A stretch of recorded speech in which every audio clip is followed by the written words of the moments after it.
Hélène est une mère de famille de 29 ans. Elle vit à Anzin, près de Valenciennes, et porte des prothèses mammaires de la marque PIP.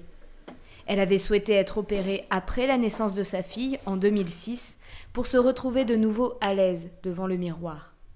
Après l'arrêt de l'allaitement, ma poitrine m'arrivait quasiment au nombril. Donc c'est quelque chose que je pouvais pas vivre. J'avais 24 ans, il était hors de question que je me sente mal tout le reste de ma vie avec une poitrine qui ne m'allait plus. En 2010, Hélène apprend que ses prothèses contiennent un gel non conforme. Il y a la colère forcément contre tous ceux qui sont concernés. Donc Jean-Claude Masse avec sa société, ses implants frauduleux. Et puis l'État qui nous a laissé quand même pendant 1 an et demi sans rien faire pour nous. Aujourd'hui, la poitrine d'Hélène est douloureuse et la mère de famille multiplie les examens médicaux. Ce vendredi, elle a rendez-vous dans une clinique de Valenciennes.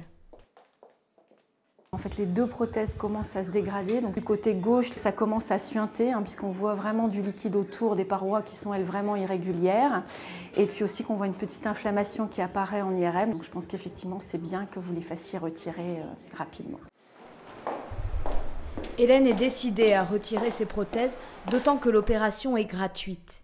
Mais une fois les implants défectueux enlevés, il faudra les remplacer. Et là, Hélène devra de nouveau payer.